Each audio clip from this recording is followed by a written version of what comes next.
Speaking of floating on air, my first buy is Mascots Trucking Kids. What? Bull Nuff alert. My last sale is Chupa Chup wrappers. You're looking vibrant, relaxed, youthful. Thank you. Yes, I don't feel any of those things, but Neither do I, and I don't look at. Wow. oh god, we've gone full Nuffie. Well, Timothy, hello, my friend. Look what the cat dragged in. It's a Port Adelaide supporting, just living the dream, Christopher the Hornet Bowen. If this is a dream, I don't want to wake up. Yes, I'm decked out in full Nuff attire. Just obviously the destruction and dismantling of North Melbourne down in Bloodston Arena has just got the blood flowing into the important blood flowing areas of my body. Mainly the phalanges. The big time phalanges. I hate to see North Melbourne doing poorly. So yes, I'm full nuffed out right now. Yeah, you kitted up. I like it. You kitted right up. Before I ask you how you are, I've got something I kind of just want to get off the bat. I want to get this. It's a bit of a negative thing. Oh, okay. Let's have our medicine early. Yeah. So I went to a game, the MCG, recently with about 80,000 people. It's fair to expect with 80,000 people, someone's probably sitting next to you. Yeah, well, that's fair. I fucking hate inconsiderate people who extend their legs. I'm a big boy. You are. 110, 6'3", just 6'4" with hair gelled up. I don't extend. I don't power stance. I don't.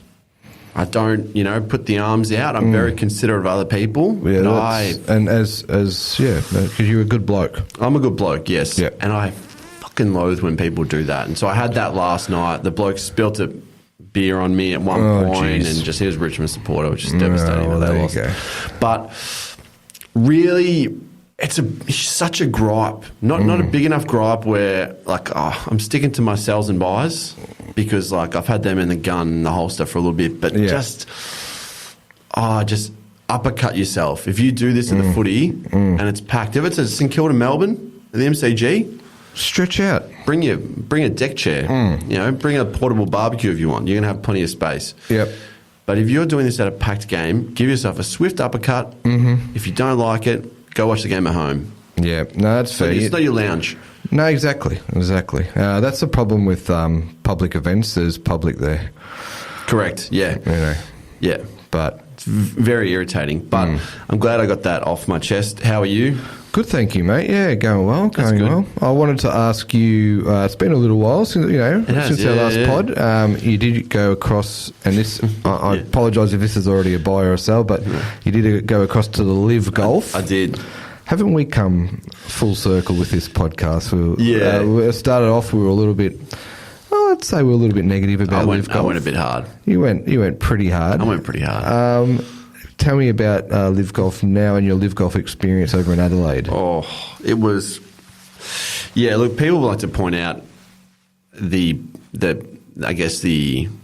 buying factor or the power I have when I buy something, how quickly it sort of just, diminishes. And yes, I was very hard on Liv. And subsequently they suffered because of that. Subsequently they went from, strength to strength. Continued to sign world-class players.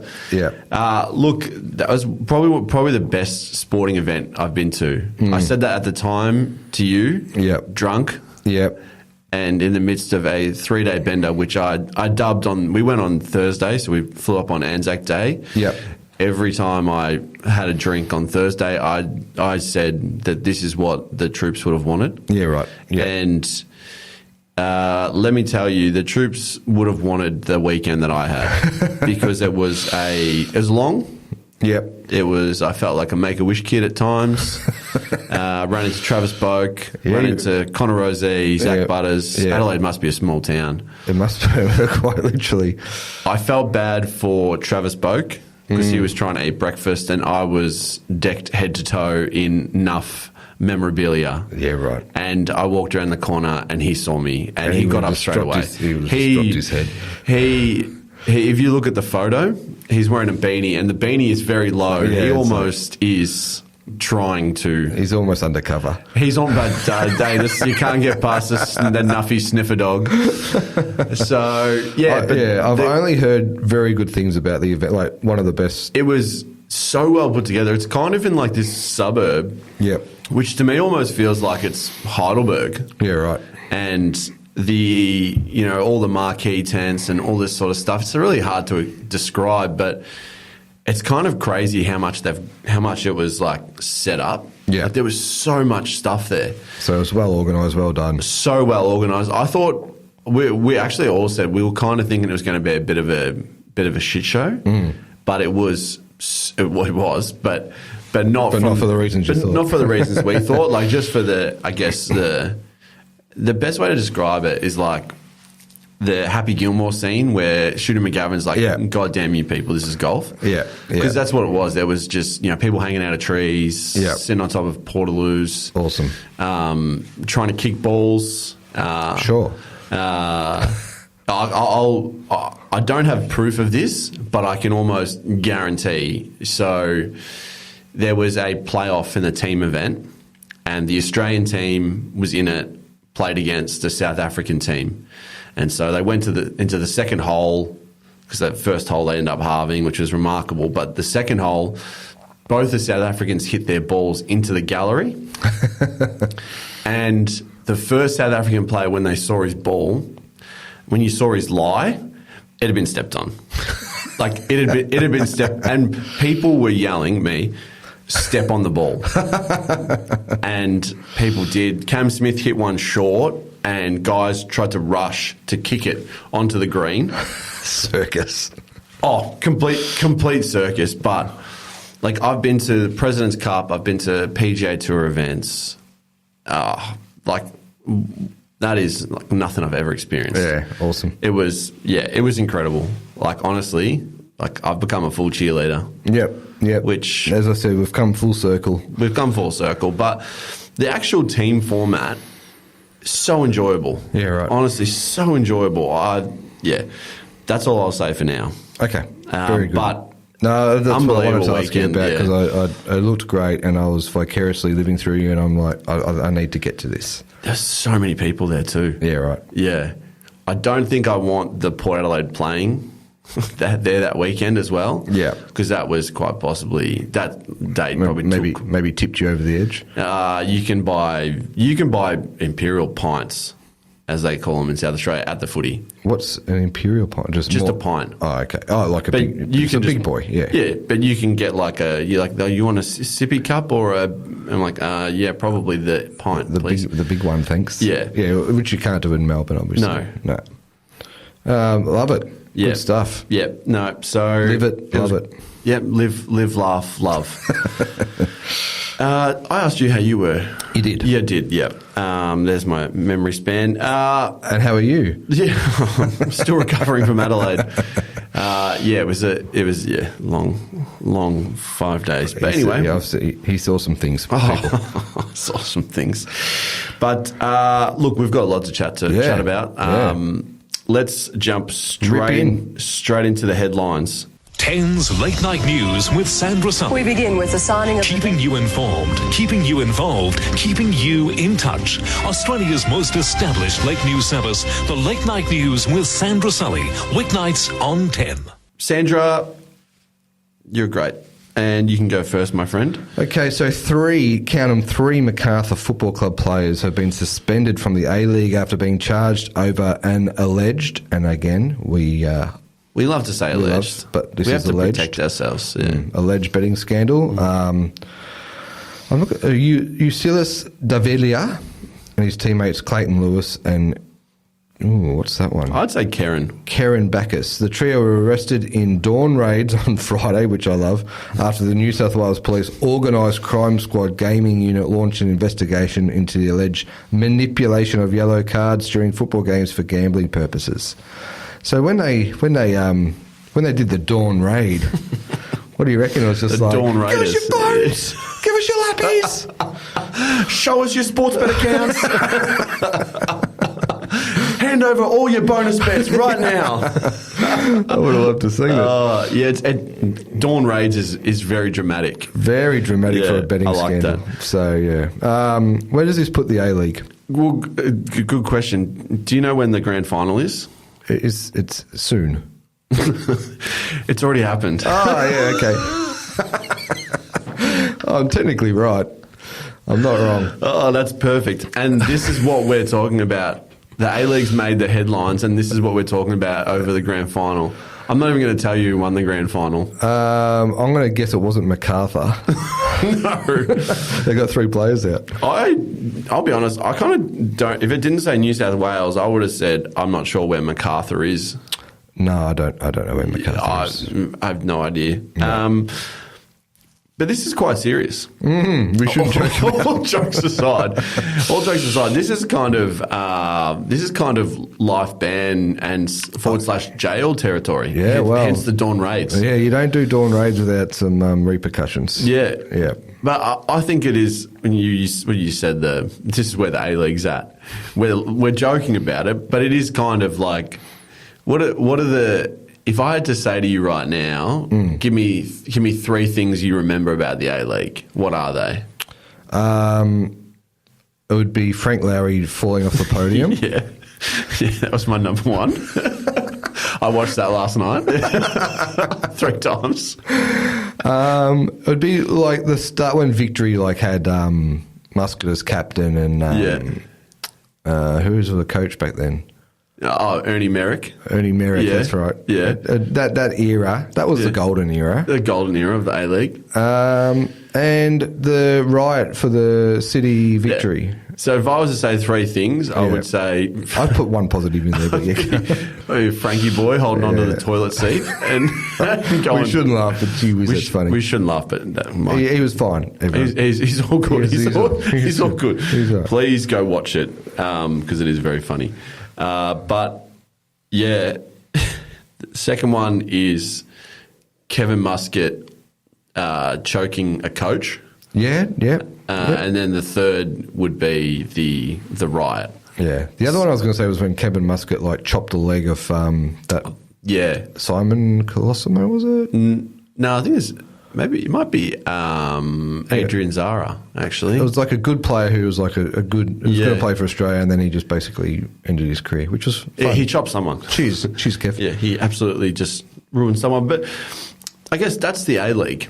Yeah, well, it's known for its controversies as opposed to its controversies, grand finals. Yeah, controversies, laughing stock. But yeah, these 3 players, they will never play professionally again. I'm not sure if Kieran Backus is because there's a Backus that plays for the Socceroos, who's quite good apparently. I don't see it. Well, hopefully it's not the same one. I hope not. Flip of the coin, I'm going to say it is related. Okay. And if they're not, I apologise to the family, and everything I say here is alleged. The truth. Of course, yeah. Satire. Satire. But there you go. There will be, I guess, there'll be overarching... well, yeah, there'll be... There's going to be a lot of things will change from a betting integrity from football in Australia, which is kind of going to come back to... bite me in the pooper. Yeah. For outside of this, but naughty boys. Yeah, exactly. Australia has been confirmed as a list. Australia's been confirmed on a list of potential host countries for an NFL game as soon as 2025-26, with the officials set to visit prospective venues in coming months, with the MCG a possible host. Mm-hmm. The MCG is probably the only place you can do it. Yeah, holding... Well, I mean, you could do it at Homebush, but no one wants to go to Homebush. No one wants to go to Sydney. Not even people in Sydney want to go to Homebush. Not even people in Sydney want to go there, because that is... quite literally, because quite literally, I know quite a few people who just... The trip there is a nightmare. Yeah. Me, it would be awesome at the MCG. It'd be great to watch. Yeah, no, honestly, I'm trying to think about the Eagles would make sense, given we've got a positional player who's, I guess, in Jordan Mailata, who's kind of elite. And he's currently in the country, or he's just he's been visiting, and I think so. I think the Eagles squad have been down as well. Yeah, the Eagles would make sense. Yeah.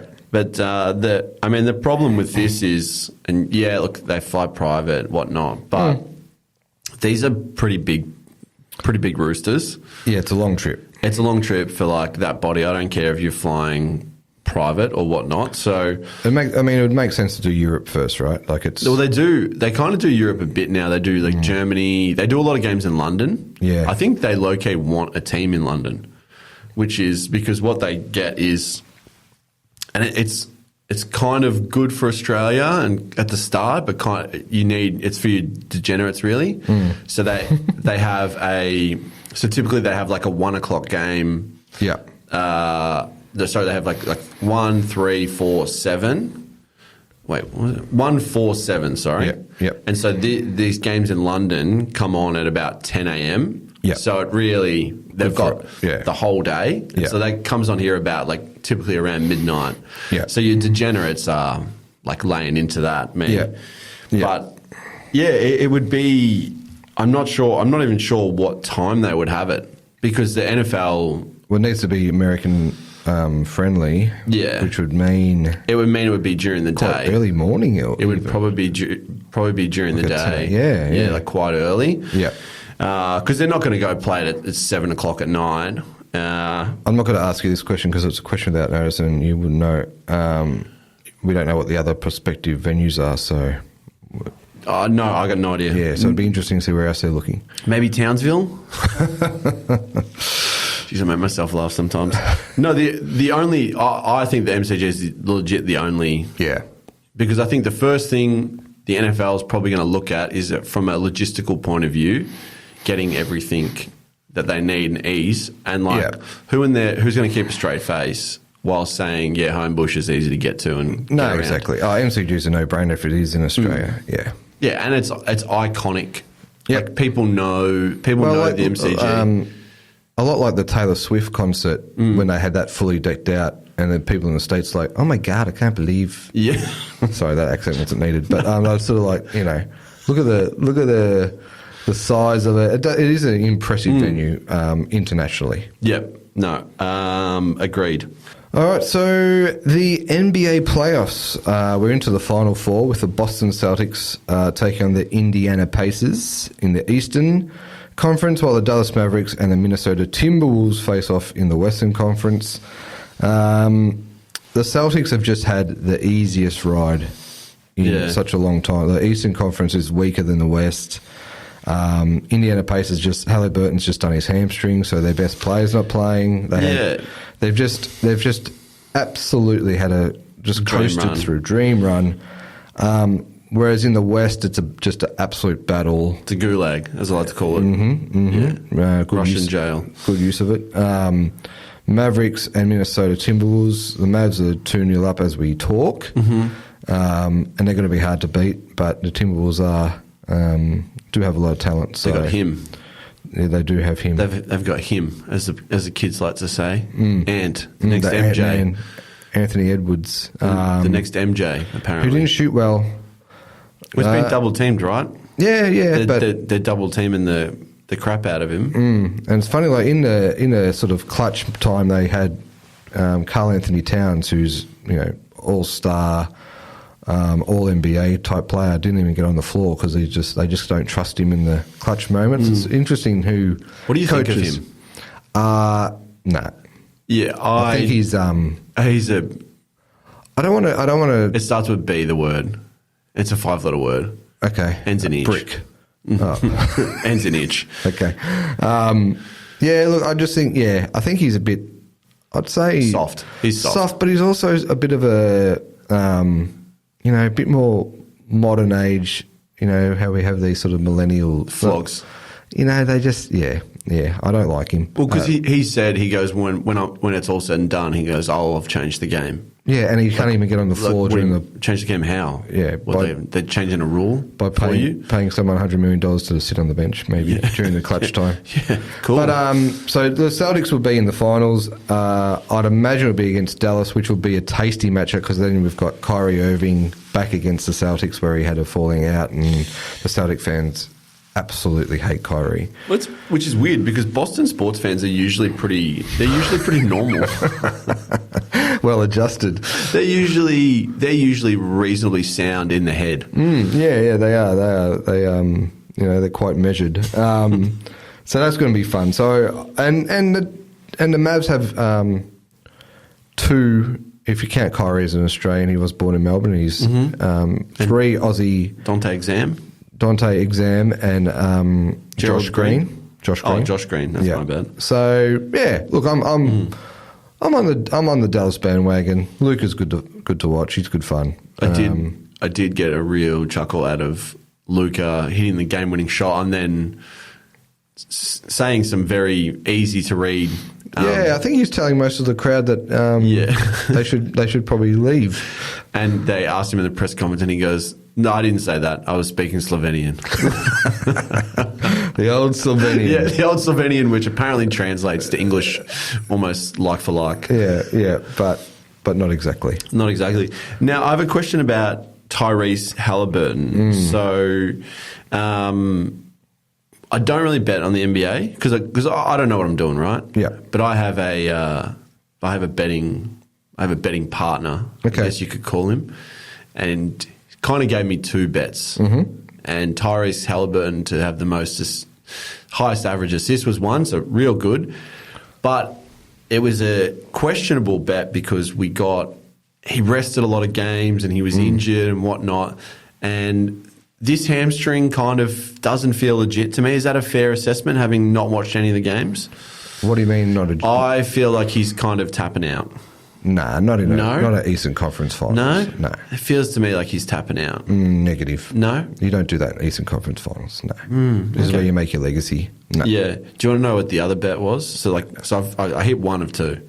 No. Oh, yeah, I do want to know, yes. Yeah. So I got like a message from this guy just at let's call him Jeeth Hankins. Yep. And g'day if you're listening, Jeeth. G'day if you're listening. The middle of the night. Mm-hmm. You have to bet this. Will not lose. Guaranteed return. Jeez. $5. This is the biggest the price will be for the rest of the season. Get on now. So I did. Denver Nuggets. Yeah. No NBA teams gone back to back since the Warriors. Maybe nearly 10 years ago now. Yeah. Ever since they had lost, I've done a little bit more research. Yeah. And I probably won't be trusting him as blindly. Like a lot of the underlying numbers for Denver really screamed that was a foolish bet on my behalf. Oh, so you've got to be careful. You've got to be careful of late night messages telling you to put the house on. You've got to be careful with who you trust, because everyone's an expert these days. Everyone loves their NBA. Everyone's got their social medias. Everyone's got their Instagrams and my faces kicking around their backyard. But yeah, okay. So a prediction. So let's just say Boston, Dallas. I'll go Dallas. I think the Western Conference is like a just better quality. Different. Yeah, and so you have to really earn your stripes to get in there. And Celtics have had so many easy games, maybe not match hardened per se. I like that. So I'm going Dallas. Okay. You? Dallas in 4. Sure. A gentleman's sweep, as they call it. Was it 5? 5's a gentleman's sweep. Yeah, well, okay. Well, a rude sweep, so 4. just a pure sweep. A pure sweep. Women's world number 1, Nelly Korda is a champion once again, winning the Mizuho Americas Open over Australian Hannah Green. The win extends her record-breaking run to 6 wins in her last 7 starts. Now this... So for the people at home, who is Nelly Korda and what is she a champion of? So she is the world number 1 in women's golf right now. Yep. And is seemingly winning everything. And now one of the reasons why I wanted to put this in here is because I think there's 2 very valid discussions here. One is the fact that she's won 6 times in her last 7 starts, which is pretty nice. Yep. But the surname might be familiar. Korda is tennis royalty. So Peter Korda, her father, is a former Australian Open champion. Her mother, whose name has since left me, was also a professional tennis player. I think she was ranked in the top 20. Yeah, right, yep. Her brother, Sebastian Korda, is, I think, like top 30 player in the world. In tennis as well? In tennis. And her sister, who's, I guess you could argue, might be the most unsuccessful, Jessica, is a 6-time winner on the LPGA Tour. Okay, so the whole family... Freak shows. Are absolute freaks. I love the... it's funny how genetics works, isn't it? Because like sometimes you'll have... a son of a gun. Yeah, let's call him LeBron James Jr. who this is why I wanted to bring this up. Who is going to get a look at the NBA purely on his name, nothing to do with his numbers. Yeah, like his wingspan. He's only 6'1". It doesn't seem tall. No, he's not. Well, for an NBA player, he's not. But if his last name was Bowen, not James, LeBron Bowen. Personal attack. Just hypothetically. Bronny Bowen, please. Bronny Bowen. He wouldn't be getting a look in. But, of course, he's going to get a look in because he's the son of arguably the second best player of all time. So, yeah, but he just hasn't, the genes haven't quite transferred over there. But you look at Korda.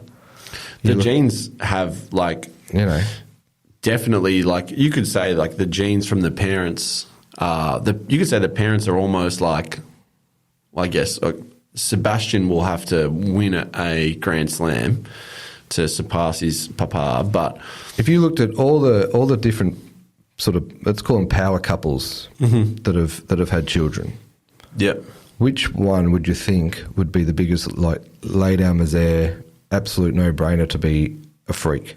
Okay. Serena Williams and I think his name's Alexi Ohan. Okay. So you obviously know who Serena Williams is. I do. So he founded Reddit. Yeah. So he's if you like look at his like Twitter and like all this, he's clearly pretty clued in individual. Their child or children, if they think about what they're going to do. Like I think they have one daughter, maybe. Yeah. Okay.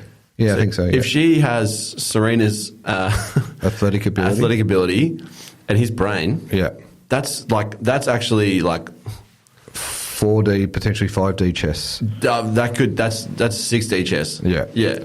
Honestly, the war's over.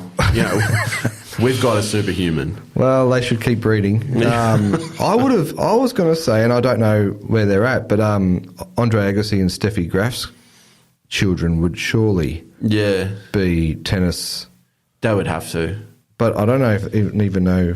Yeah. I think what you also see with some of these parents is because they've been through. Don't follow my footsteps. Yeah. And a lot of them are like, no, I don't want my son or daughter to go through the ringer. Yeah. Which is a terrific. It's a shame for us. It's like nostalgia, right? Like your favourite players when they start having kids. Like some people go. Oh well, my favourite player of all time, Peter Dacos. His children go okay. You know. What do they play? They play AFL football. Oh, nice. Nick and Josh. Okay, I know Josh. Yeah, you might have heard of Nick as well. What does Nick do? He plays for Collingwood as well. Oh, but yeah, it is fun when you see. Yeah, as you say, some of your favourites, the nostalgia, and then suddenly the kids makes you feel old, clearly. But it is funny because like so Bronny, I obviously don't know the first thing about what makes a good player. Like actually, like there's obviously the numbers side of things, but like I could understand how him being short or having, I guess, a different role in college might mean. He's good or bad, but he averaged like, 5 points at USC? Yeah, that's what I mean about his numbers. Like normally he wouldn't get looked at. But I mean, at the NBA Combine, he hit like 12 threes in a row or something and looked okay from outside three. Again, we'll see what happens. But he has to do that, right? If he's 6'1", like he has to be. You have to be an absolute. You have to be. Well, Steph Curry 6'1". Okay, yeah. So you have to be Steph Curry, like really. Yeah. The interesting thing is that LeBron always was like, I want to play with my son, and now he's sort of walked it back a bit where he's like, I just want to be in the NBA at the same time as my son. Yeah, So or he doesn't want to end up in Charlotte or some shit. he's probably like, actually, hang on. He's like, careful what I wish for. Hang on a yeah. sec, I might end up in like butt fuck nowhere. Yeah, exactly. So He's like, Memphis, you're starting. You're like, shit. What did I do? I don't want to leave California. So watch your space with him. He will get drafted. He will? Yeah. How do you think a team sells that, considering what 99% of the fans know why they're drafting him? Because they're only drafting him to try and get LeBron, right? Well, they've got potential, probably. But I think the fans are okay. Like, they've got enough. You sit on the bench and wave his towel around. People don't care. Hey, imagine if the Raptors got him. Well, there you go. They'd have James James. Not bad. Not bad. Not bad. Starting five. Good sandwich, James sandwich. Yeah, with 2 more players to be added. I don't know. So yeah, watch your space. Yeah, but that's good. Like the whole, well done to Nelly Corder, but yeah, freak show family. Absolute freak show family. Yeah. So Brendan Gale, who is best well known for when you say, like when it's really windy outside, you say it's blowing a Benny. Or a Megan.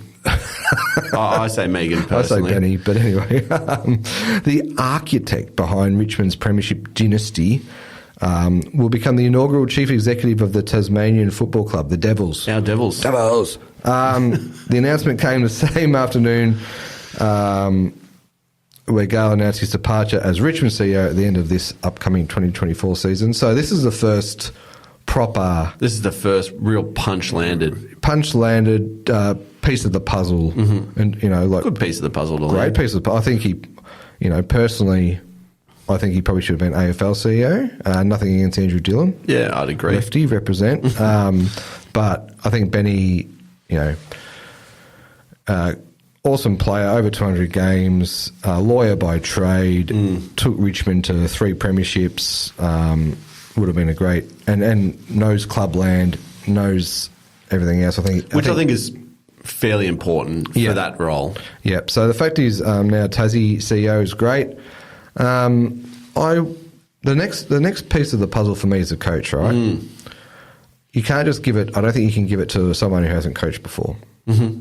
Yeah, you need someone with. But is it a hard sell because every inaugural coach never actually gets to see the success? So it's not. It's literally a formation development type role. Yeah, and because you look at it, they might give you a 5-year deal. Yeah, but you're never going to see it. You're never going to see... No, but like 2 of those years will be like a development kind of thing, like before they even play games. Exactly. So you got at the Giants, Kevin Sheedy was the inaugural coach. He was never going to see him play finals. He had 1 foot in the RSL courtesy bus. Guy McKenna probably a little bit stiff because if Ablett doesn't do his shoulder that year, they might have made finals, but he was never going to be a long-term, see them in finals. They haven't even seen finals themselves yet. So is it a hard sell if you're trying to get, say, a Nathan Buckley, right? If you think, right, he doesn't want to do it, does he? No, but of all the coaches that are available who have had experience, you go, right, I think Bucks is our man. How do you sell it to someone like that? I can't sell it. I mean, we just saw North Melbourne play Port Adelaide in front of 18 people, which is not great. No. Tasmania this time of year starts to get a little cold. A little bit chilly. So is there... Yeah, I just wonder who the options are and who's going to end up being the inaugural coach. And that's where Benny Gale's going to be worth his money because he's going to have to make a pretty big decision. I wonder if it's, let's say, hypothetical Chris Fagan's from Tassie. Yep. Let's say hypothetical Brisbane season kind of just... Peters out. Well, I mean, it sort of has, but the injuries are a bit of an excuse now. Let's say just Peters out and they just go, look... We're going to go another direction. Yep. Maybe he wants not a new challenge, but maybe he wants to... I think he'd be a great choice because he took over Brisbane in a similar spot in terms of Brisbane were languishing and he developed them and then got them into a place where they could play Maybe finals. he just wanted like a change of pace for like a year or 2. Just go back home. Something's not as full on. Yeah. That's probably the only only one. Yeah, you can't list just of go. candidates. It's not a massive list of candidates, I don't reckon. No, you can't just go Joe Blow who hasn't coached. I think No, I don't think so, no. you need someone with, I guess, experience. And a little bit of media presence as well. You got to sell the dream, you know. You want players to want to sign up, and so I think Fags is actually a great call. Yeah, yeah, but yeah, it's a tough sell. Like I wouldn't take that job. I mean, I would, but Look, yeah, obviously I would. If I was a seasoned AFL coach, I probably wouldn't take that job. No. If I had other options. True. If I didn't have options, then I'll take it. Yeah. So the overarching thing is I would take the job. Okay, very good. Maybe Ken. Don't tease me like that. Sorry. I mean, there's speculation in certain parts of the internet and also my head that Josh Carr's really the one coaching the team right now. If you look at Ken Hinkley on the bench, he's fairly relaxed, fairly, players come off, he kind of says a couple of things to them, but for the most part, all of the coaching, So X's and O's has been done. Which I actually lived that at Carlton when I was there. When Parkin was the senior coach, but it was actually Wayne Britton doing all the coaching in 2000. It's a tough X's and O's. Well, I mean, he took him. Wayne Britton was a great coach. He took him to prelim that year, but so it's interesting, and it may be happening. It wouldn't be unprecedented. Is probably my point there. Probably the reason for our success.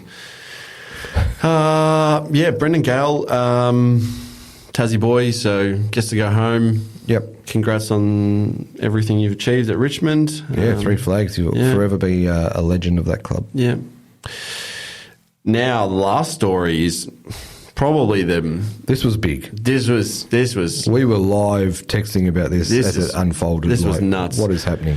World number 1 golfer Scottie Scheffler was arrested outside the site of the PGA Championship just hours before his second round. Scheffler reportedly tried to drive past the scene of a fatal traffic accident, which he had nothing to do with. That then delayed the start of the round, caused traffic to back up outside the course. Scheffler was taken to jail, released, and returned to the course about 3 hours after his arrest, where he then went and shot 5 under. Not bad. That's not bad. Not good. Not good for him. Good for him. But 5 under and having a mugshot taken on the one day is pretty. Yeah, it's a big day.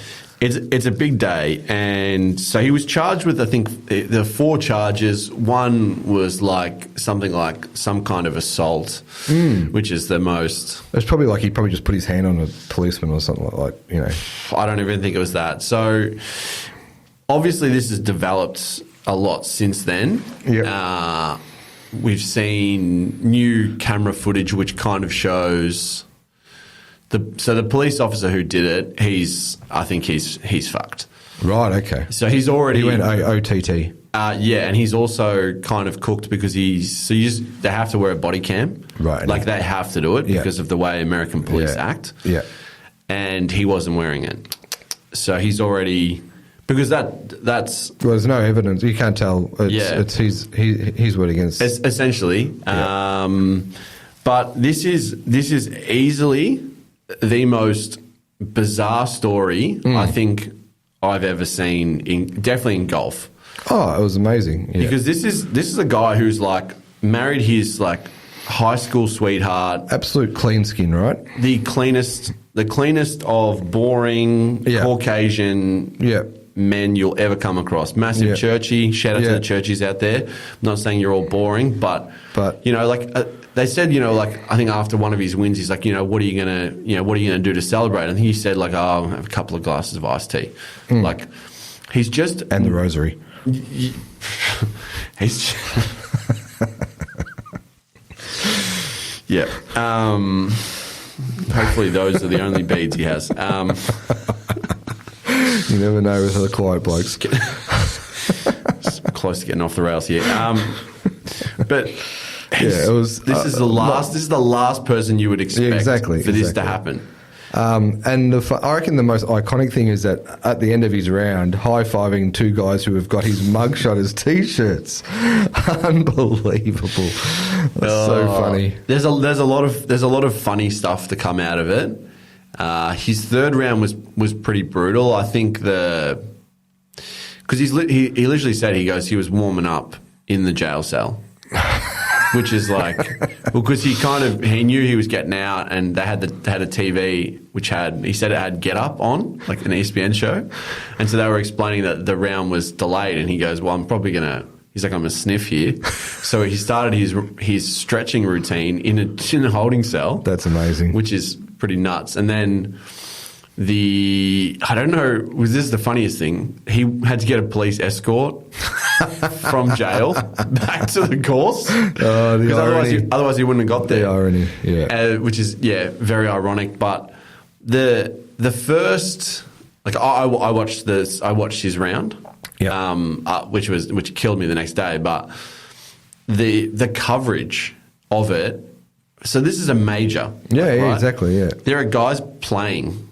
There are golfers playing, and the coverage was literally just like a still shot almost of the entrance to see when, and it was like Scottie Scheffler expected to arrive soon.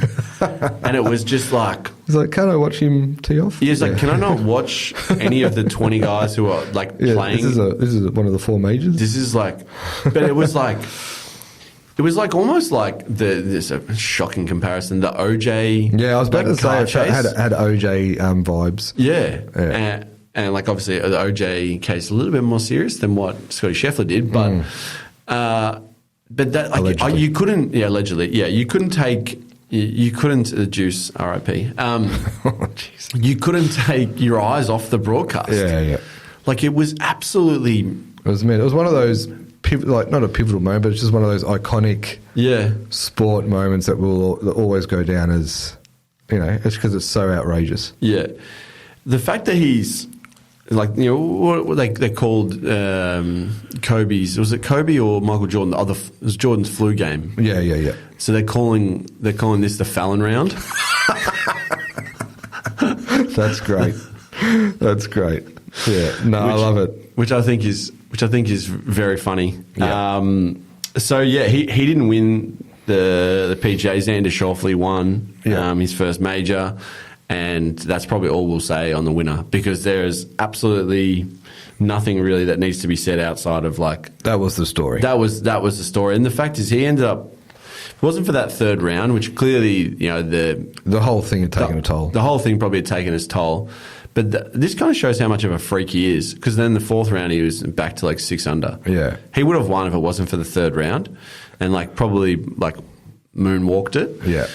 But well, it's a shame because it's cost him a chance of winning all 4. But yeah, and people are saying like this is the only way.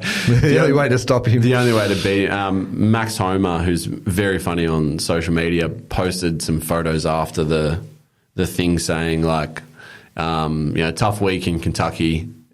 Literally beaten by a guy who was in jail, like something like that. Awesome, that's great. But yeah, those are big headlines for us. But those are the headlines for this episode.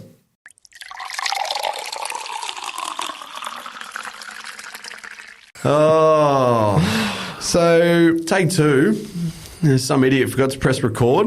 This might. First part of this might sound rehearsed. Well, it's funny because ironically it's question without notice, but now I know the question. Now you know the question. But ask it again. Yes. I mean, ask it for the first time. I'll ask it for the first time. Ask it again for the first time. Yes. So, obviously, question without notice, we got a lot of great feedback. A lot of feedback, a lot of buzz, a lot of talkability. Mm-hmm. Was there anything about your question that, like, I mean, my question was sort of based around restarting the AFL and maybe too many Victorian teams, and I noticed that Mick Malthouse wrote a similar article. Did he? How do I feel about being in the same wheelhouse as Mick? Probably not great. Yeah. Am I a mouthpiece for Mick? I would say you're Mick Malthouse's mouthpiece. Potentially. You're his burner account. Potentially. Cannot confirm or deny. But, when you're on the same wavelength as he's a triple premiership coach. Can't argue with success. That's big brain stuff. That is big brain stuff. So, and what about you? Did you have any feedback on your Nick Martin take? Yeah, I got a few Supercoach based people sort of, calling me a few French words. Okay. And you know what? That's fine. As I said, they think I got something wrong with Nick Martin. I don't. And if you were at the Richmond Essendon game and you heard me yelling at him, calling him a seagull, that wasn't me. No. Literally throwing hot chips at him. Yeah, allegedly. Although it wouldn't reach from where I was sitting, had nosebleeds. But anyway. Probably couldn't have because you were squashed by an inconsiderate person trying to squashed by T-Rex arms trying to throw Derek the chip. from Frankston. Good on you, Derek. Fucking Derek. You flog. But a few people just letting me know Nick Martin hate or opinion was probably a poor one. But anyway, that's okay. We move on. Speaking of moving on, what's your question without notice? Question without notice: is country music the only good genre that's making music right now? I'll say I'm not across the country music scene. Sure. That's not Wasn't expecting it. Not my bag. But I do know that it's so hot right now. It is. And if you look at other genres of music, I'm going to say there's not a lot happening. Like you've got your rap scene with your Drake and your bloody... the Kendrick Lamar, bloody I don't want to read into that beef. Yeah. No, but the beef. Where's the beef? Where's the beef? And you got R&B and even rocks. There's not much going on. So I'm going to say yes, without really knowing who the key players are. Mm-hmm. I'm going to say yes because I have noticed there's been a few collabs with sort of more mainstream artists and these country types. So. Yeah, how did you get into this scene? How did you get into the country and or Western movement? It's mainly country. Mm-hmm. I don't like to just associate with the West. I'm a country inclusive. But a friend of mine, a big listener of the show, Big Nath, just got engaged. So shout out to him. Well done, big fella. Put a ring on it. Well done. You. Yeah. Very happy for him. He sort of pushed it onto me. Yep. And I fought him, sort of, back off, give me some room, and then eventually embraced it. Mm-hmm. But for the country people now who are sort of, they're putting their Cooper on and they're sort of going, finally, like I'm represented. Yeah. Just hold up a sec. I'm an all stars.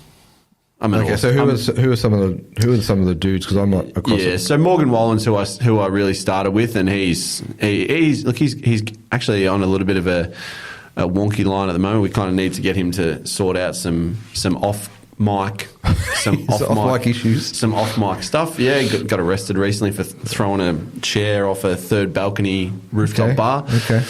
Anyway, it's all allegedly semantics. But. I started with him, and then really sort of just lent into the dream team. Your Luke Holmes, Chris Stapleton, Jake Owen. But then I've settled on who I think is the next. Don't worry about Ant. No. This is the next MJ, Zach Bryan. Yeah, he is. Everything he produces is clutch. Just spitting. Just soulful tunes that just really resonate with me. A man from the Green Wedge. A man who used to go round up cattle. Yep. R.M. Williams at the MCC. Puffer vests and vodka sodas. Yep. Can I tell you my favourite country and Western please. song? So it was a McDonald's ad in the 90s by the great Lee Kernaghan, a big listener of the show. G'day, Lee. G'day, Lee. And it was for their beefsteak burger. Yeah. And it was an ad, and he was sitting around the campfire. He had his Akuba on, and he had the guitar. Always like that. Always grab it like that. Yeah, and it was like, come gather around the old campfire that's cooking up tonight with cheesesteak, onion fries, grab some barbecue sauce. Where's the best place for this taste? McDonald's, of course. And then, McBeefsteak, it's Mac time. And then a bit of a guitar solo, like, anyway. Do you reckon he got shit for that in like the Australian country? Don't reckon he's been seen since. The Australian country WhatsApp group. Do you reckon they were just like, Lee, what the fuck is this, mate? Yeah, they dropped him off. Yeah, Slim Dusty just pouring out for Slim. But left him on red. They kicked him out of the group. Fucking sellout. You sellout. As delicious as the McBeefsteak is, you're a sellout, mate. Oh, gee whiz. But country music is so hot right now. It's the only genre that's making new music that's good. Okay. Yeah. I'm happy to say yes. I'm happy to answer your question.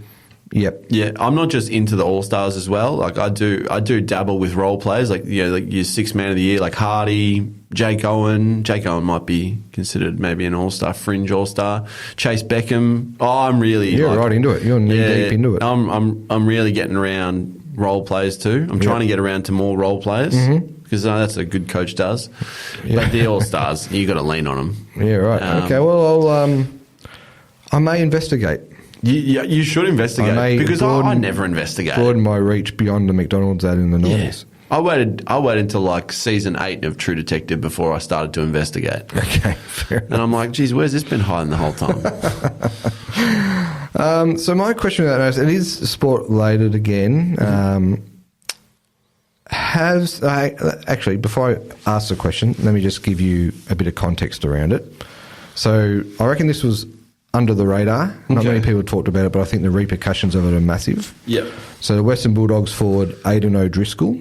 Yes. He had to be medically retired after he suffered a brutal head knock in a collision with Bailey Williams in a pre-match game. First concussion. Yeah. He'd never had a concussion.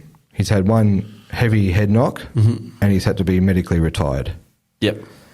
So my question without notice to you is, have the concussion protocols gone too far?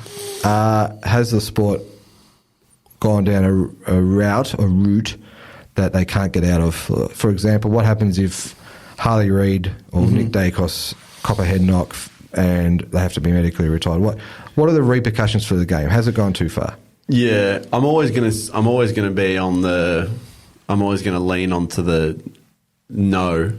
Just because I've had some, and I know what it can be like, and I've never had a bad one, right? Some of the bad ones, and hockey really saw some horrific ones where guys would like talk about they couldn't, they couldn't get out of a dark room for a year, right? And so like I'm going to say no, it hasn't gone too far because we just saw Geelong. Playing against Port Adelaide, Jeremy Cameron's easily the most influential player on the ground. Yeah. Geelong's coming back. He cops a massive knock. Definitely concussed, yeah. Definitely concussed. Allegedly. Allegedly. The trainer goes out, asks him to repeat any word. He's like, can you tell me anything? He said one word and he's just gone, yep, thumbs up.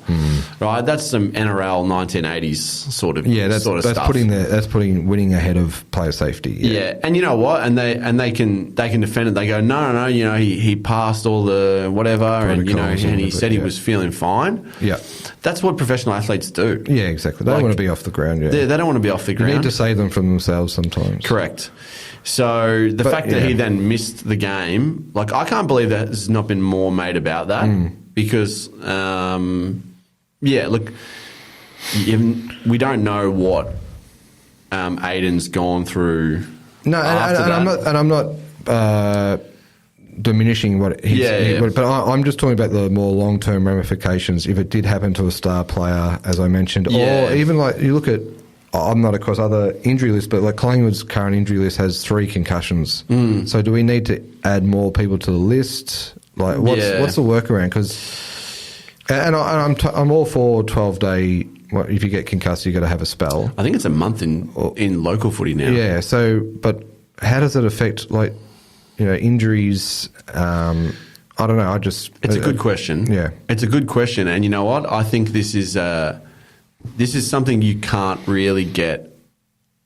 You won't be able to ever get clarity on. I don't think. Like you'd be like, yep, torn ACL, 12 months, whatever. Like you'll just never be able. You'll never be able to get that. I just feel like it's a slippery slope. When it is a very slippery slope, yeah.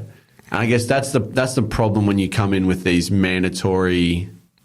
I guess, like player X has to sit out 3 weeks or 4 weeks or whatever, because every concussion is completely different. Yeah, exactly. And devil's advocate, it is a contact sport. Yeah. Players play knowing it's a contact sport and this thing can happen. So the balance is interesting to me. Yeah, I think what I would like to see is the umpires have an earpiece in, right? Yeah. They can talk to each other, yeah. Yes, they can talk to each other. And they've got one to the bunker or whatever it's called. Yeah, the arc. The arc. I'm assuming the fourth umpire or the fourth official, the emergency referee, emergency umpire. That nerd who comes out in a full emergency tracksuit umpire. when there's a bit of a dust up, when there's a scuffle. Guys, do you want to fine? Do you want to fine? Do you want to fine? Like, what are you breaking up there?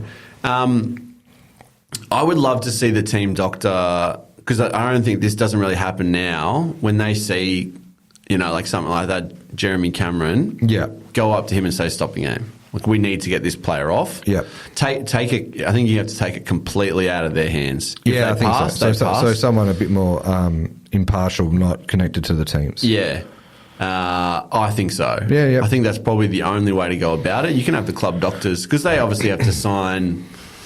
It's not like they're a club official like you and me would be, right? Like, they're actual doctors. Yeah. So, like, they have, they probably work. Like, I just went and saw a surgeon who works for an AFL club, but he has his own practice as well. So, they're jeopardising, I guess, that by being negligent. But I would like to see an independent person. So I'm actually probably going more down the slippery slope. Okay, yep. Because you just see a lot of the doctor go out, ask a couple of questions, and then they come off. And then I think stopping the game's a good call, because then it really, it's like, mate, we're not starting again until you get off. It's like a blood rule. Yeah, exactly. Like we're literally not balling this up. Until you're off the ground. Yeah, because a lot of the time you see the trainer and the doctor are there trying to get to him, but the play... And you see how many times players get stuck on the bench. They can't get on. Yeah. So that's what I would like to see. And then I'm not sure where I would go with, I guess, mandatory games off. I think there probably needs to be better and tighter protocols so that players are cleared. And what that is, who knows? There's a lot of unknowns, as you said. A lot of unknowns. But I found it interesting. The guy who had one head knock retired. What does that mean if it's a big star player? Yeah. It is kind of scary to think, because that, you can't really imagine what he's, and he's got the rest of his life, and eventually he'll get over it. But he's watching his brother play, or his brother's not really in Freo's side, but he's watching his brother play AFL, his sister plays AFLW, and this is what he's done, and suddenly it's taken away, Suddenly it's taken away before he's even had a chance. Yeah. It's a pretty tough pill to swallow. But, definitely. Great question. Thanks. Both good questions. Without notice. Without notice. That's such a good segment. That is, that's not a question. That's just an exclamation mark. That's a statement. That is a question without notice. There's a concussion checking in. Forgetting what I was about to say.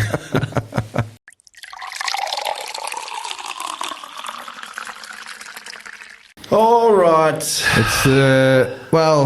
It's the segment we're known for. It's why people listen. It's our bread and butter. Yeah, the tradies in their cars right now. Yep. Coming home from Romsey or whatever other job site in Victoria. They've got the coffee, the iced milk. They've got the Makita. The Makita power tools. Yeah. Although we're actually, it's probably no free ads. No free ads, sorry. If you're a power tool company and want to get involved, please we will reach out. happily say your name multiple times. It is the unsponsored segment, the stock market. Tonight we're going to be talking about the stock market. Really? a woo for the stock market. I was just trying to figure out what the hell was going on in the stock market.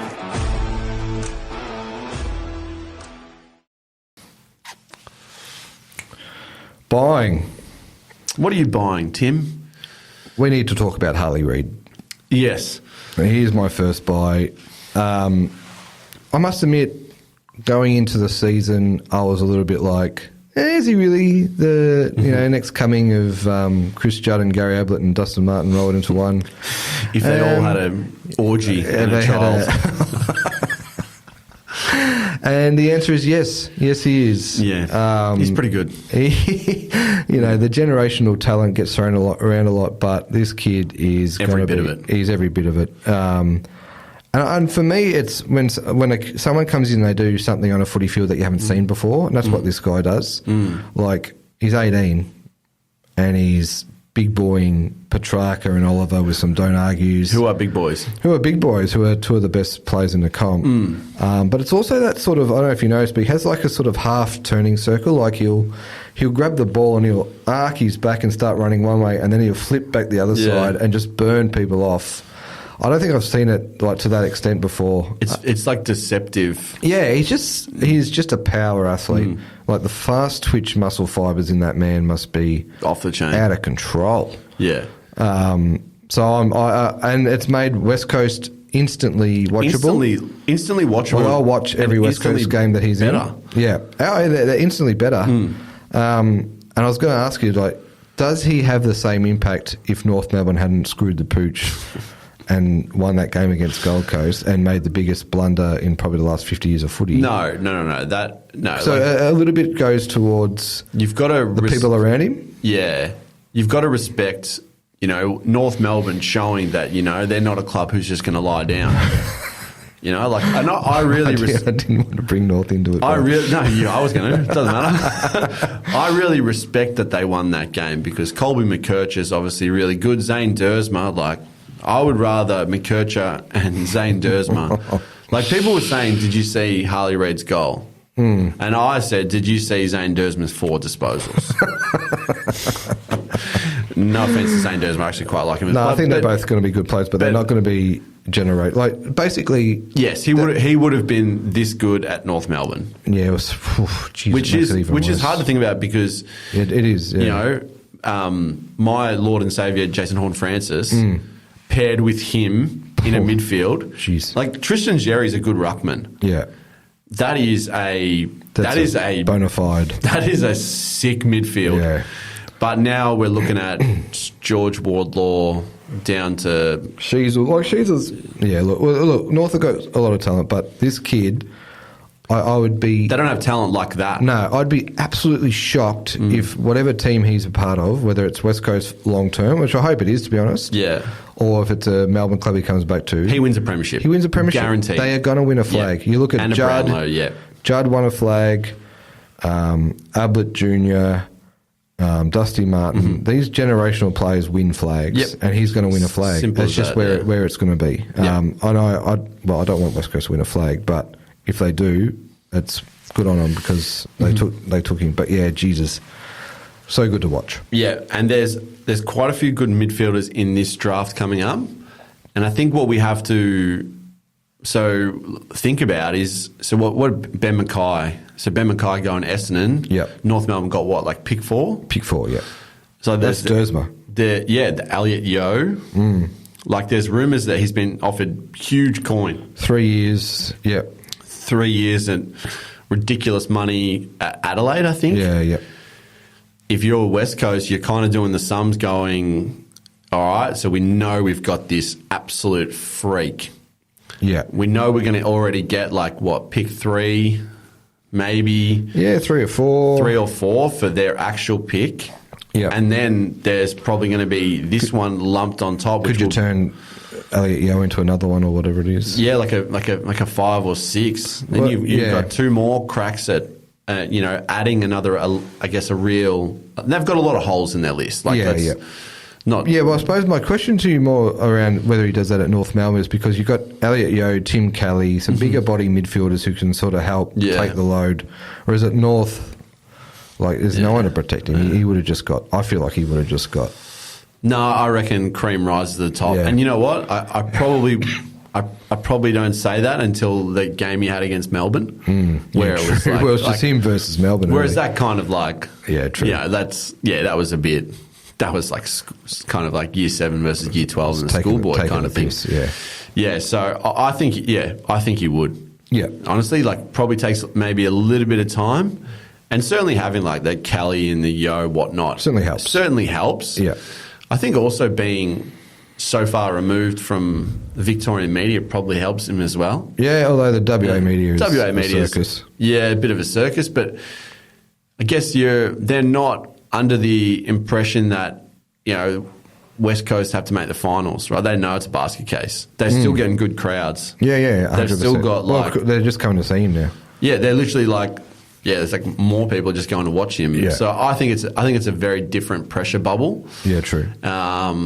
Whereas like obviously North Melbourne. Well, the expectation is that you need to save our club. Yeah, like actually because the refill got rid of us last episode.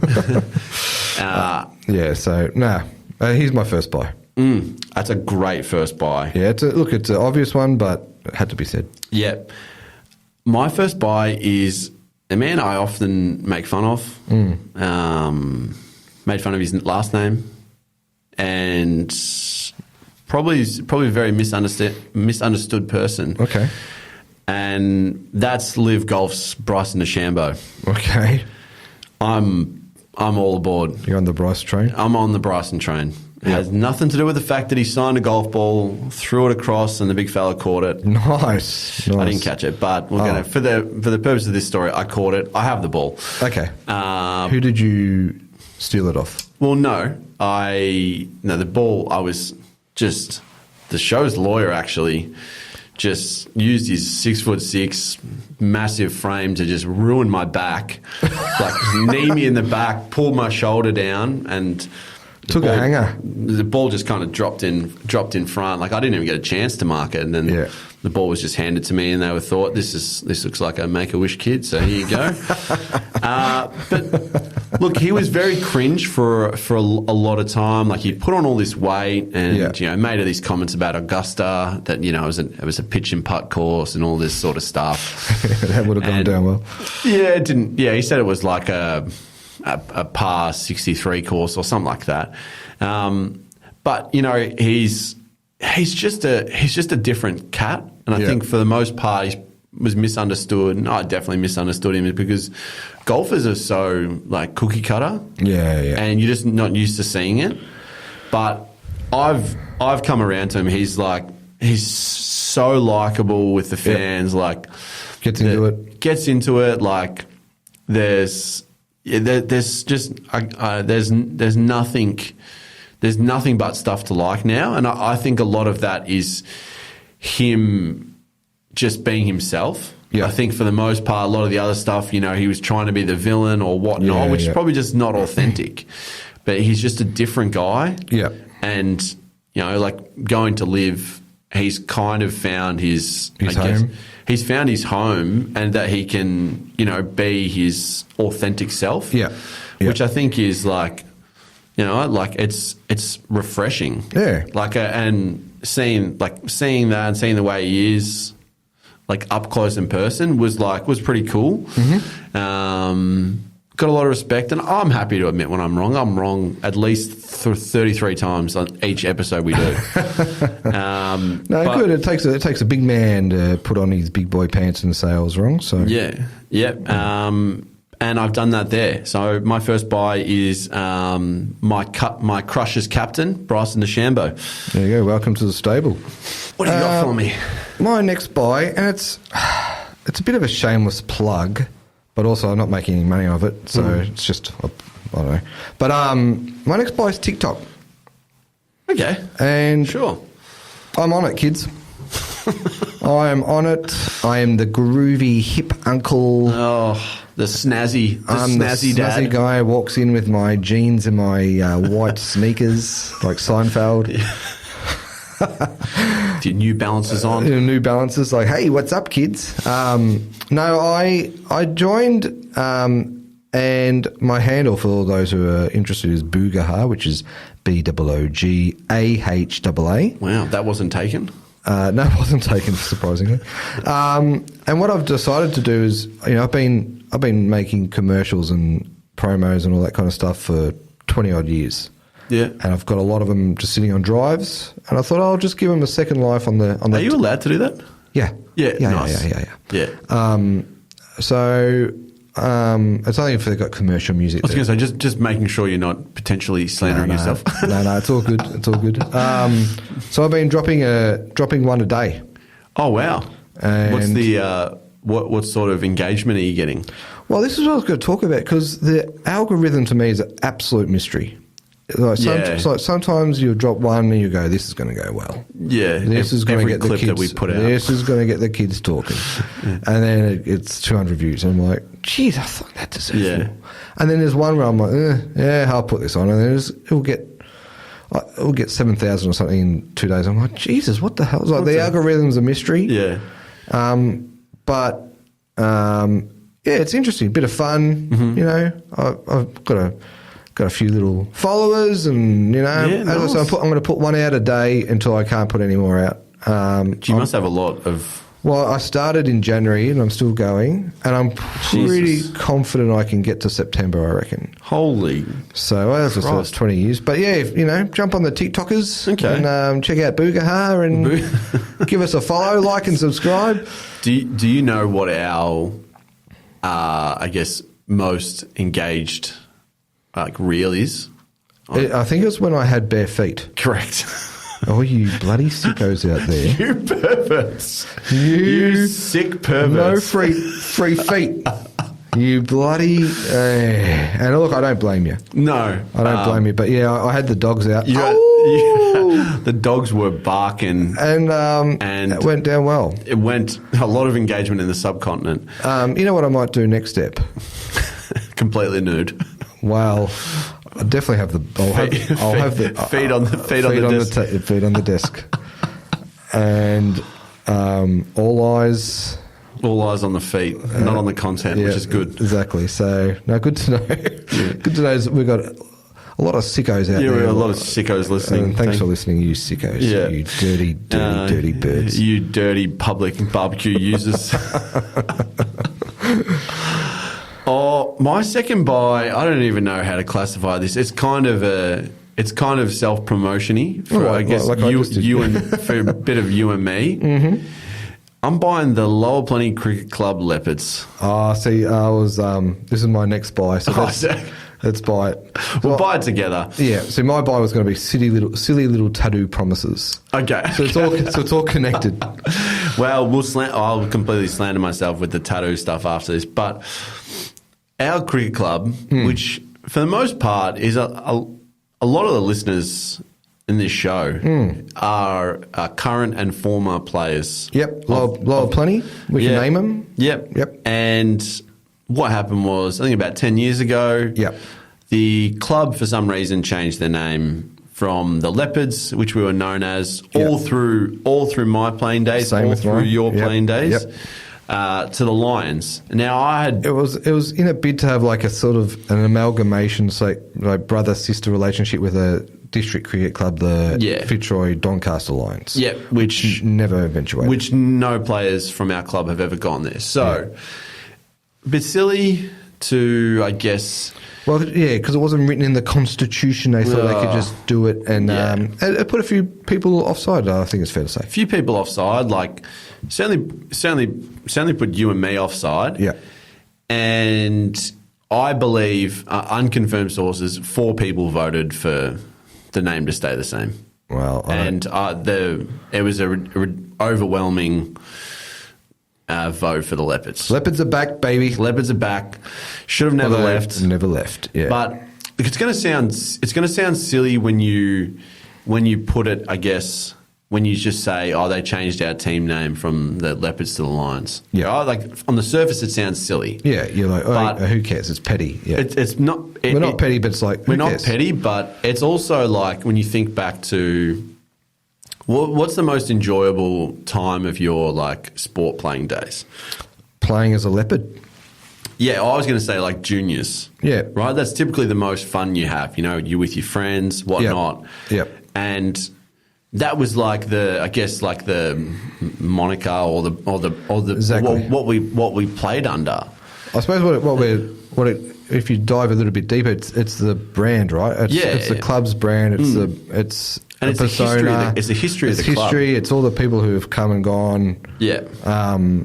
And that's what makes it important. Otherwise, it would be like, oh, well, who cares? But if it didn't matter, people wouldn't have these monikers or mascots or whatever. Exactly.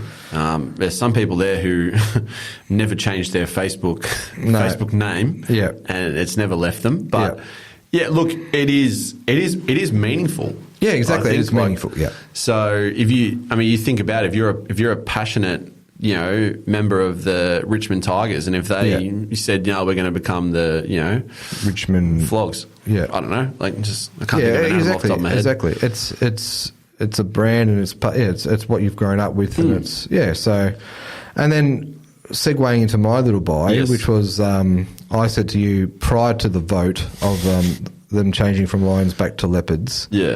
I said, if the leopards get up, I'm getting a leopard tat. Correct. And you said, yeah, I'm with you, Budge. Please tell me you haven't already got it. No, I haven't yet. I haven't. And so look, I'm not going to hold you to it because a tattoo is a lifelong commitment, as we know. Are you going to do it? Yep. There is. I already know where I'm getting it. You already know? Yeah, I'm going to get it on my left quad. Awesome. Yeah. Awesome.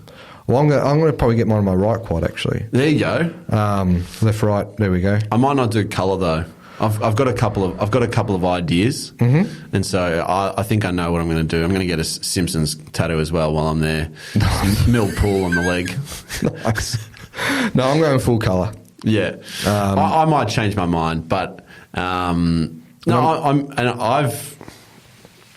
heard. Yep. I've heard that some current players heard about our tattoo bet. Yep. Well, yeah, deal. And they've said that they'll join. Awesome. Yeah. So I'm currently weighing up whether it's a leopard head, as in a head, the leopard head, or whether it's a full. I was thinking full length leopard. Yeah, that's what I mean, you can get whatever as long as it's a leopard. As long as it's leopard, yeah, that's what I was thinking. So we definitely need to take when it happens. Yeah, I'd like to do it this year. Yeah, we'll do it.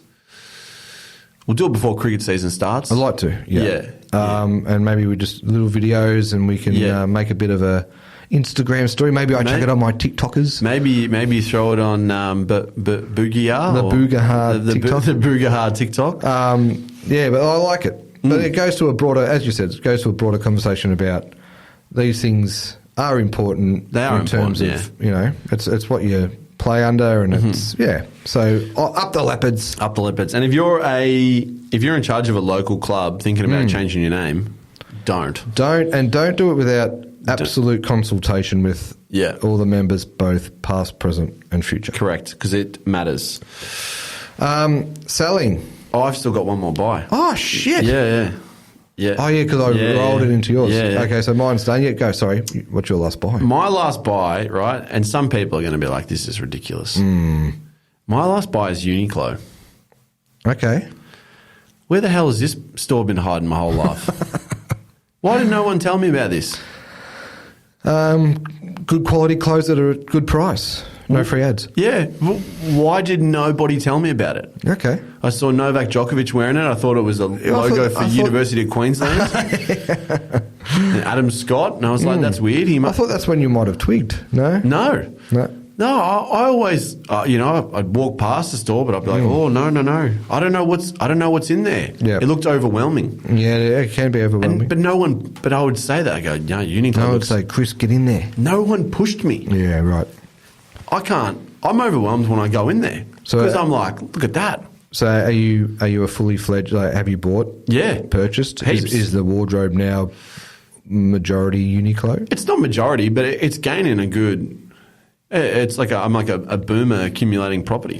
Like it's like I'm going in there once a week to buy something, which seems like a lot considering I don't buy. Considering you mainly just wear your Port Adelaide gear. I don't really have any Port Adelaide gear to wear. Yeah, well there you go. Are you finding you're getting some Great compliments? value. Mainly just from Caitlin. Yeah, I reckon. Which is the most important exactly, compliment to get, really. I don't need any other compliments. It's maybe added to your riz, so you get a bit. Yeah, I've always been a bit of the riz king. Just my gritties are just going ham now, walking through Richmond, going to work, and people are turning their heads. Slay. Yeah. Well, there you go. No, I'm glad you've discovered a brand and that's not an outlet that's been there for and has not been hiding from me. No, not in plain sight. Hiding in plain sight. Yeah.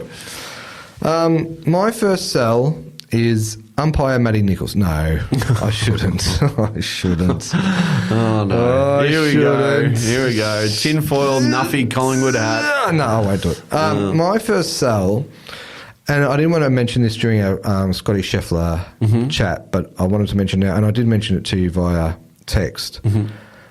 How does this man not have a driver, like as in a car driver? Yeah.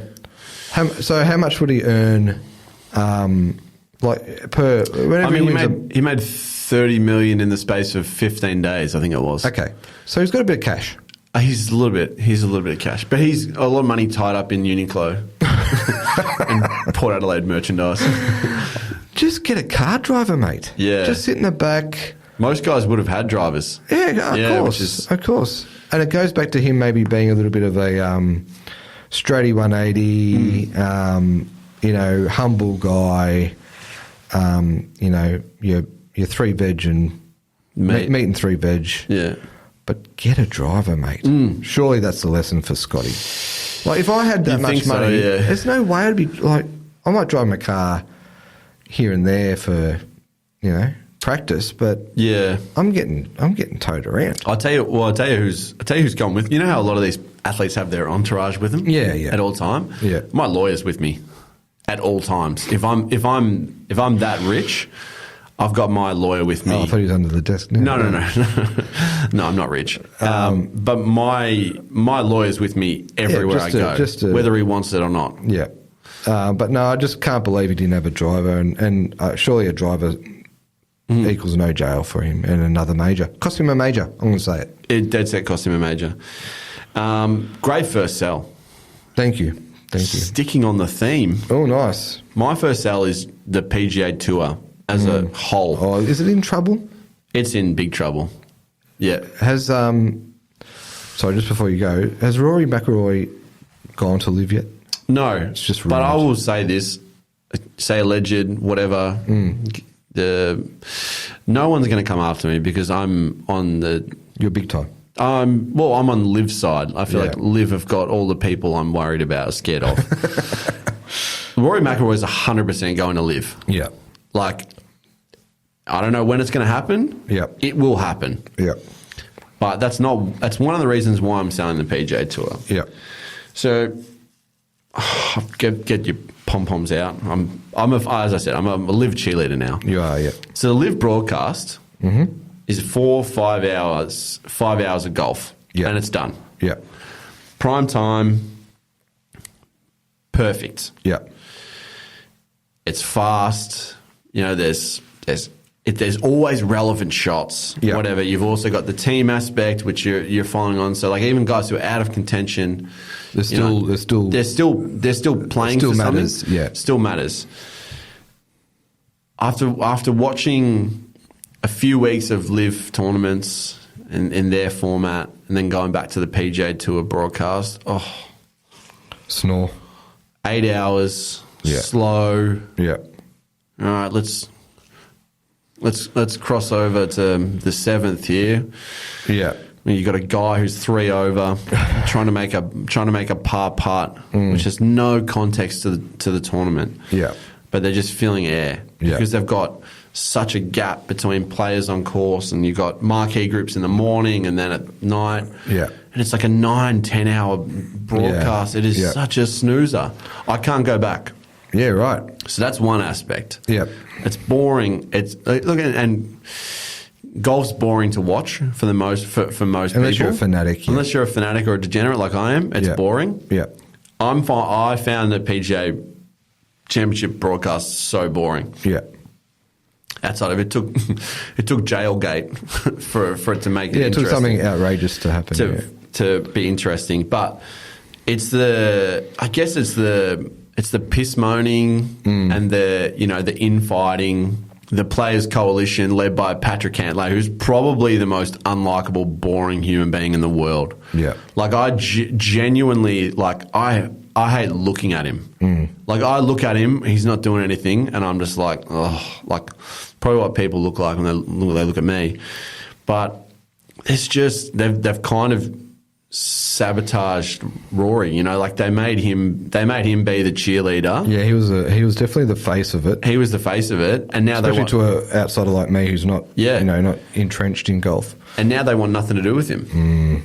And I think that's going to come at a supreme cost, because when he goes, that's the nail in the coffin. Yeah, well, absolutely. And basically, someone's done golf different, better, special. Yeah. And it's caused the traditional model to look outdated and boring. It has. And you know what? Like, and this is why, like I say, like I was way too hard on it from the first place. Yeah. I probably didn't like the way they went about it. Yeah. Sure. Like, I was wrong. Happy to admit that. Yeah. But the PGA Tour is legit just sabotaging themselves from the inside now. Yeah. Like, they're not even doing anything. Yeah. All they're doing is, they'll... basically just sticking to what's, well, for them has always worked, in inverted commas. Why should we change, sort of thing? Yeah, essentially. And so I think from here, I think Rory will go for the next season. And I think there'll be another big player. I don't know if that's... Not Scottie, is it? It wouldn't be Scottie. Wouldn't shock me if maybe a Colin Morikawa or Victor Hovland, something like that. Yeah. That's a pretty big dent. Victor Hovland and Rory McIlroy that'd be the nail in the coffin. Yeah, right. And to be honest, I'd kind of be okay, because what that would mean is that the PGA has no more cards to play. Yeah.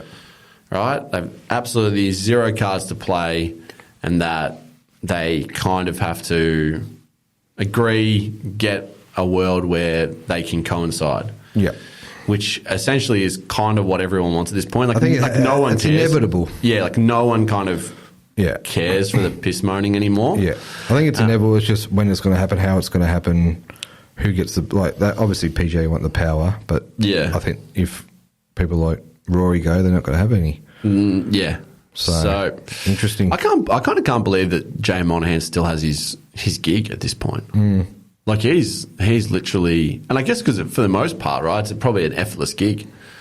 No one's challenging until recently. Yeah, no one's ever challenging the hierarchy. No one's ever going to challenge the way golf's done. Yeah, exactly. Oh shit, someone is. Yeah. What do I do? Every step he's made has been the wrong step. So, watch your space. I'm out. Peace out. Hashtag out. Mic drop. Chris is done. See ya. My next sell, I'm selling the big AFL clubs. Your Collingwoods, your West Coast, your Adelaide. Port Adelaide. Not Adelaide. No, sorry. I'm talking your big ones. I'm talking your ones where, massive membership base, waiting list to become a member in some examples. North Melbourne. No. And I'm selling because there's one competitive advantage left in the game, and that is paying the luxury tax. Okay. So there's currently a soft cap on footy department spending. So if you've got X amount, whatever it is, call it 9 million. Yeah. If you go over that, you have to pay a tax. The clubs like Collingwood, West Coast, Adelaide pay the tax. Are you saying they don't do it? They don't do it at the moment. Oh, but right. they should, because that's your competitive. Because any club that's on the AFL teat, so to speak, i.e. getting funding from the AFL to survive, North Melbourne, all these type of clubs, they can't pay the tax. They can't even, They can't pay their taxes. Exactly. They're not in a position to. Whereas Collingwood, West Coast are already self-funded. Geelong should just get the Victorian state government to pay their tax. Keep your powder dry. Keep it dry. But I just think just think about it. It's the one competitive advantage left for these clubs. So Collingwood can go, right, we're going to go $1 million over the tax. We're going to pay $1 million bucks. But we're going to get the best assistants, If Blake Carousel-Athens the best assistant, he's currently on $150 because that's all the cap allows him to be. Pay the tax, offer him $253. Yeah. And also, put more into your science guys or your recovery guys or whatever. You nerds. And you could actually really start gapping the field. The power balance between the haves and have-nots. Force the AFL to make a change. Well, whether they do that or not, but at the moment, it's the one advantage that's sitting there, just ripe for the picking. Ripe for the picking, yeah. No, that's a very. I did not know. There's no clubs paying the tax at the moment. I just assumed that they were physically not allowed to go over it. No, they can, but they just got to pay the luxury tax. Yeah. Yeah. Wow. So if you're a big club, I'd be paying it and paying it quickly, and just get into it. Yep, that's a good sell. Now, my second sell is a collaboration between the Geelong Football Club and the Victorian government. It's gone too far. It's gone too far a while ago, but surely it's gone too far. So you're telling me you need $4 million for a new scoreboard to see that Port Adelaide beat you, and GWS beat you, but no, they don't lose at the Cattery. Fuck off. $4 million for a new scoreboard at a stadium that has had about 8 redevelopments. I know the taxpayer money funding that's gone into this stadium is outrageous. It is a fucking joke, and it's obvious why. It's because it's a place where Labor, Liberal, it's on a knife edge, so to speak, and so they do it to keep the supporter base happy. They're all cat maniacs, but it's ridiculous. We're paying, as you said, redevelopment after redevelopment, new scoreboard. What else is left? What's next? Here's the thing that this is what sent me nuclear. Yeah. They did a little thing, Channel 7 did a little thing in one of the restaurants in there. Yeah. It's a fucking Nobu. A Nobu in Skilled Stadium. And who paid for that? Oh, we paid for it. Exactly. Of course we paid for it. We pay for everything. Which Geelong Nuffie member has enough money to, what are the freak show who dresses up like a cat every week? You think he can go to Nobu and afford that? And order the salmon? Probably not. Lick the water bowl on the ground. Yeah, it's gone too far. It'd be laughable if it wasn't so obvious. Yeah, and it's just it's beyond a joke now. It's come on, can we stop giving this stadium money? Because it's a competitive advantage against. Yeah. When's the last time Geelong lost? No, when's the other day? When's the last time the suburban clubs got upgraded, or even St Kilda's base, or even and I'm not saying I guess this is overarching. There's a lot of issues in this country that need to be addressed. Some very serious issues. HBA Stadium is not one of them. Yeah, I agree. The need for a stadia, is they call it stadia? Is that what they call it? Yeah, stadia. Yep. Stadia. Tassie don't need a new stadium. No, but I can see why they want it. I can see why they want it, but they don't need it. No, true. You don't need $700 million. Take 100, refurbish, get new facilities, or do all that stuff. You don't need a brand new stadium, right? There's a housing crisis in Tassie. There is, quite literally. Do not spend over $500 million on a new stadium when you could be doing that for when you could be sustainable housing. When you could be really helping people who need it. Yeah. So, I hate Geelong. I hate Chris Scott. I hate Brad Scott too. I know he doesn't coach at Geelong, but I hate him as well, so I want him to know that. He's copped it. Yeah, copped that. And I just think it's just complete bullshit. And the fact that we're footing the bill, it makes it a bit even worse. It makes it worse. It makes it personal. That's what made it personal when we beat them. That's why it became personal. Yep. When they took money out of my wallet and paid for a Nobu. And paid for a fucking Nobu. No, Yep. good. For me, it's gone too far. Mm-hmm. My last sell, just bring it back to a little bit of levity, a little bit of lightheartedness, I suppose. Maybe a little bit of self-deprecating humour, if you will. Yeah, I'll take it a different direction after this, don't worry.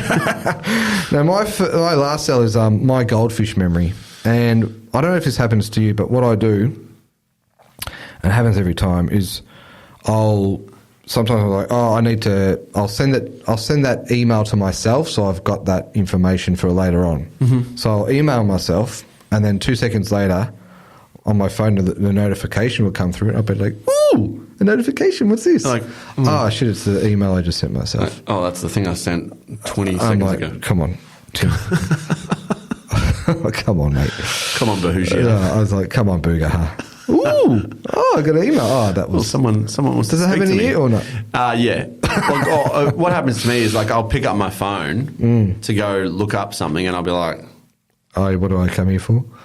Like, I got no idea. Yeah, and that happens to me so often. Yeah. I would say it's a 50-50 split between me, like, getting through, figuring out what I need to find, and just putting the phone back down. Yeah, and then you start doing it, and you go, oh, that's what it was. Oh, that's what it was. Yes. And then you forget again. Well, it's like I think it's probably Buhagiar _feet Instagram handle. Geez, 1 million likes.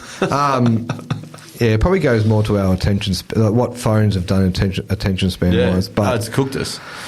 I've been cooked. Consider myself cooked, like a tasty McBeef steak from McDonald's. My brain is cooked. But yeah, that's my last sell. Bloody goldfish brain. Yeah. Speaking of cooked brains, I started off the episode with a gripe. Way back when you did. Yeah, way back when. Yep. And this one really gets me. Some mornings I can be a bit grumpy. I'll admit that. Put my hands up. That's fair. My last sell is cafes not prioritising takeaway orders. Okay.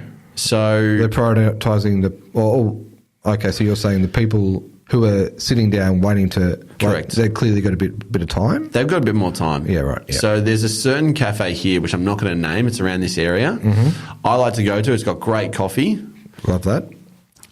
I often go in and I'll just walk away because I can see 5-6 people waiting already. I know what the deal is. You know what's going to happen, yeah. Yeah. A lot of cafes do this. It's not just them. Yeah. Order comes through, they'll do that. Whatever. Yeah. They just do the order as it comes through. Yeah. And so what happens is this cafe, there'd be 8 or 9 people all standing closely together in a corner while you got 3 people on tables over here. Yeah. And their coffee's being brought out. Yeah. And like you end up being there for I'm there for like 20 minutes. Yeah, it's too long.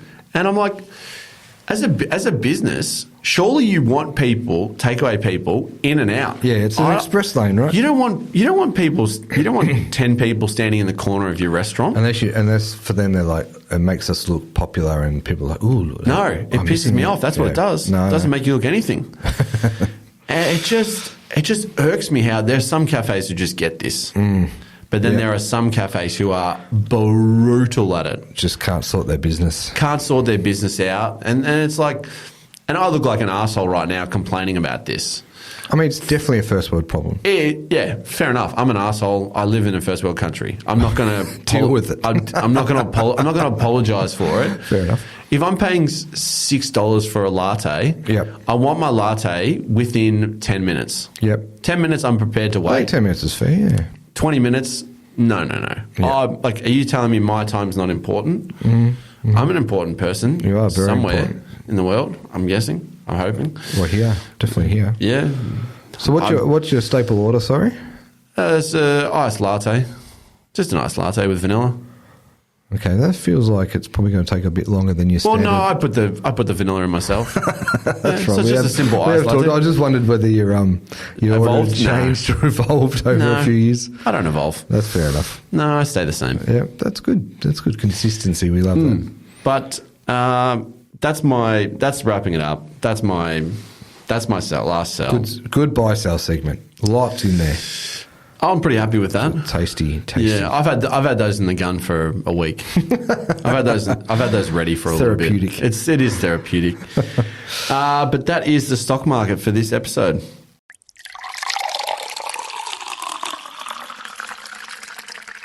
Oh, another episode comes to a close. It's always good. Always good to be back in the chair. It was always good to be back in the chair.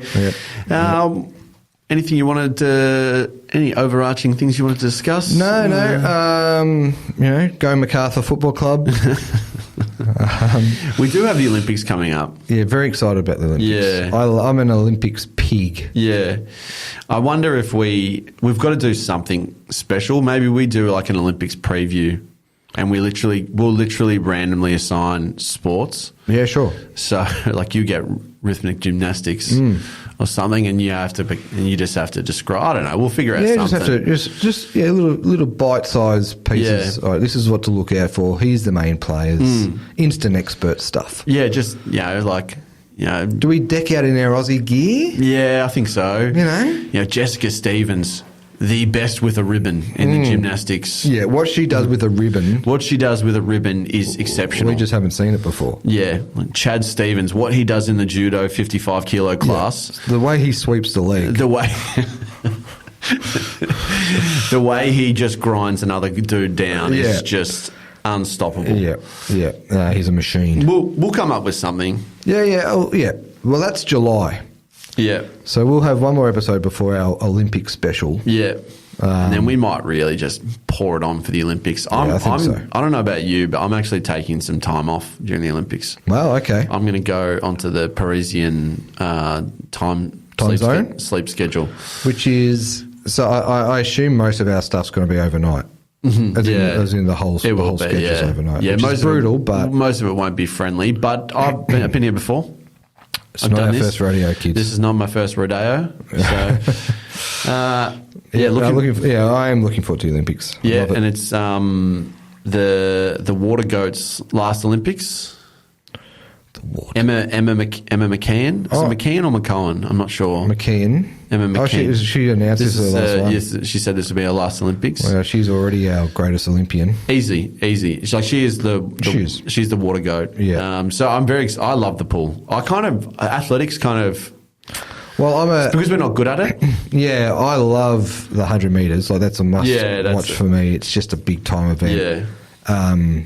But yeah, if we're good at the swimming, so you definitely have more of an interest. Yeah. But there's a few little events in the athletics where we're half a chance. So yep. Yeah. But just across the board. Across the board. It's good stuff. It's just great. It's a great time. And if you don't like the Olympics, you're going to hate the next. The Olympics is in good nick. It's in great nick. The Olympics is unreal, Nick. Commonwealth Games, maybe not. Not great, Nick. Yeah, if we're comparing the Olympics is probably the AFL, and the Commonwealth Games is probably the A-League. Some things are in good nick, some things are just not in great nick. Yeah. No, looking forward to it. Yeah, likewise. Tim, thank you very much, my friend. Thank you, Chris. Shop early, everyone. Thanks for listening. Beat the rush. Like and subscribe. Thank you, everyone, for listening. As per usual, go the power.